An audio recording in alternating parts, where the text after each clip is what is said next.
உறவுகள் அனைவருக்கும் வணக்கங்க. யாரும் எதிர்பாராத ட்விஸ்ட்டு தான் இன்றைக்கி சின்ன மருமகளை நடந்துச்சுன்னு சொல்லலாம். அப்படி நினைக்கிறவங்க கமெண்ட் பாக்ஸில் ஒரு கருத்தை தெரிவிச்சுட்டு கூடவே ஒரு லைக்கை போட்டு சப்ஸ்கிரைப் பண்ணி நம்ம சேனலுக்கு ஆதரவு கொடுங்க. அன்பு உறவுகளே, நான் தோல்வி பெறலை, வெற்றி வாய்ப்பை இழந்திருக்கேன் அழகாக சூப்பராக நேக்காக சொல்லிட்டு விலகுறாங்க நம்ம தமிழ்ச்செல்வி.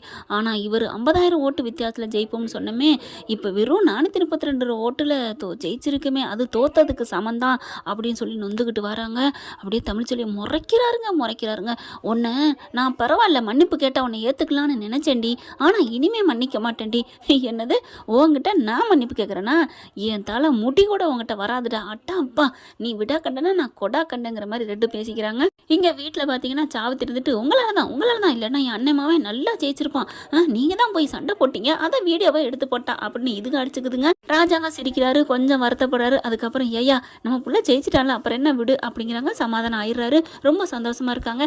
பார்த்தா கடா விருந்து போடணும் அப்படி இப்படின்னு சந்தோஷமா இருக்க, இங்கே சேதுபதி செம்ம கண்டில் வீட்டுக்கு வர்றாங்க. சேதுபதி பார்த்தா வரையில இங்கே அப்பத்தா ஆரத்தி எடுத்து வச்சுட்டு இருக்கு. வீட்டுக்குள்ள வந்தா வேக வேகமாக வராரு. ஐயா நில்லையா, ஆரத்தி எடுக்கிறேன் அப்படின்னு சொல்லி எடுக்க போனால் சாவுத்திரி தான் வாங்கிக்கிட்டு எடுக்குது. அப்படி சித்திராங்கிட்டு நான் எடுப்பேன் அப்படின்னு, ஈஸ்வரி நான் எடுப்பேன் அப்படின்னு சொல்லிட்டு எல்லாம் அந்த தட்டை பிடிக்கிறாங்க. ஆனால் நீங்கள் யாருமே எடுக்கிறதுக்கு வேணாண்டி, தேவையில்லைங்கிற மாதிரி கையை கொண்டாந்து அப்படியே தட்டரோட அடித்து தூக்கி பறக்குதுங்க.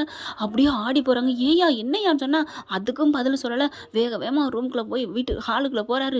டம்முன்னு சேரை போட்டு உடைக்கிறாரு. அப்படியே ராஜாங்க அப்படி என்னையாச்சு அப்படின்னு கேட்க, அப்பா எனக்கு இன்னும் சொல்ல முடியலப்பா அப்படின்னு போய் உட்காந்துறாரு. டேய் விடு, இதில் என்ன இருக்குது, நீ ஜெயிச்சிட்டப்பா அப்படின்னு சொல்ல, என்னப்பா சொல்கிறீங்க, நான் தோத்துட்டு வந்து நிற்கிறேன். என்னடா சொல்கிற? ஆமாப்பா, நான் தோத்துட்டு தாப்பா வந்திருக்கேன், விடு அப்படிங்கிறாங்க. இதெல்லாம் சகஜம்பா அப்படிங்கிறாங்க. உடனே ஈஸ்வரி இருந்துட்டு, ஒத்த ஓட்டில் ஜெயிச்சாலும் ஜெயிப்பு தான், ஏன்னா அவங்க மேலே பழி விழுந்துடக்கூடாதுன்னு அது பார்க்குது. இங்கே பார்த்தா சாவித்திரி இருந்துட்டு, ஐயா நீ 1 லட்சம் கூட வாங்கியிருப்பையா, இதுங்கனால தான் அதுகளை போய் திட்ட போய் மிரட்ட போய் அவள் ஊரா வீதியாக அந்த வீடியோவை காமிச்சிட்டா அப்படி சொல்ல, என்னை விடுங்க அப்படின்னு சொல்லி கத்துறாங்க. விடுப்பா, நம்ம நல்லது செய்வோம், விடு. நீ இப்போ நீ நல்லது செய்கிறதுல தான் அடுத்து வர்றதுல நீ நல்லா மக்கள் மனசில் இருப்ப. நோ இல்லைப்பா, முடியாது அப்படின்னு கத்துறாங்க. என்னையா சொல்கிற, எனக்கு ஓட்டு போட அந்த மக்களுக்கு நான் நல்லது பண்ண மாட்டேன். அடப்பாவி, தமிழ்ச்செல்வி கோவத்தில், அந்த பிள்ளை மேலே உள்ள கோவத்தில் மக்களுக்கு எதுவும் செய்ய மாட்டேன்னு சொல்லிட்டு போய் ரூம்குள்ளே போகிறாரு. பார்க்குறாங்க ராஜாங்க, ஐயா என்னையா உன் பிள்ளை இப்படி சொல்லிட்டு போகிறான். அதாம்மா, நம்ம இப்படிலாம் தேர்தலில் எலெக்ஷனில் நின்று தோத்தாலும் சரி வெற்றி பெற்றாலும் சரி எப்பவும் ஒரே மாதிரி இருக்கணும். என் பிள்ளை என்ன மாதிரி இருக்க மாட்டான் போல இருக்கே, தெரியாதனமா இவனை எலெக்ஷனில் நிற்க வச்சுட்டனோ அப்படின்ட்டு உள்ளுக்க போகிறாங்க.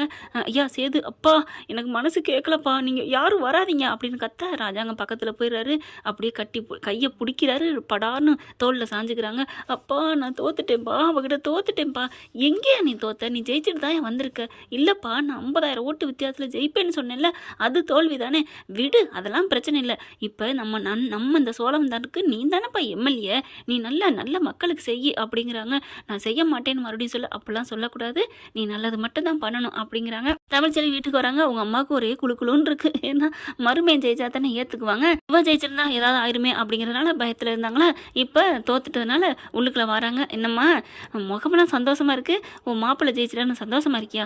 ஏன்டி இப்படிலாம் சொல்கிற, நீ ஜெயிச்சாலும் எனக்கு சந்தோஷம் தாண்டி. ஓ இப்போவே தெரியுதே உன் வாயிலேருந்து, என்னடி என்ன தெரியுது? ஆமாம், நீ ஜெயிச்சாலும் சந்தோஷம்தான் அப்படின்னா என்ன அர்த்தம்? மாப்பிள்ளை ஜெயிச்சதும் சந்தோஷம்னு சொல்ல வர்ற அப்படித்தானே? அப்படிலாம் இல்லடி அப்படிங்கிறாங்க. சரி விடு, எனக்கு நல்லா சாப்பாடு கொடு, பசிக்குது அப்படிங்கிறாங்க. அப்பா நீ சாப்பிட்டு எம்பிட்டு நாளாச்சு அப்படின்னு வேகமாக சாப்பாடை கொடுக்க வேகமாக சாப்பிட உட்காடுறாங்க. என்னடி இப்படி வேகமாக சாப்பிட்ற? ஏம்மா எனக்கு என்ன, எனக்கு பசிக்குது சாப்பிட்றேன், இதில் என்ன இருக்குது அப்படிங்கிறாங்க. இல்லடி, நீ தோத்துட்டோம்னு கவலைப்படுவியோன்னு நினச்சேன். நான் ஏம்மா கவலைப்படணும், வெற்றியும் தோல்வியும் சகஜம், நான் அதை பற்றிலாம் கவலைப்படலை அப்படின்னு சொல்லிட்டு கப்புன்னு அடிக்குது. பயப்படுது அவங்க அம்மா. இந்த வீடியோ உங்களுக்கு பிடிச்சிருந்தா தயவு செய்து லைக் பண்ணுங்க. இன்னும் அப்டேட்ஸ்க்காக சேனலை சப்ஸ்கிரைப் பண்ண மறக்காதீங்க. நம்ம கிட்ட இருக்க எல்லா சேனல்ஸோட லேட்டஸ்ட் வீடியோ அப்டேட்ஸ்க்காக மேல ரைட் சைட்ல காட்டுற லிங்கை கிளிக் பண்ணி வாட்ஸ்அப் குரூப்ல ஜாயின் பண்ணுங்க. உங்களிடம் விடைபெறுவது நான் உங்கள் மெஹர்.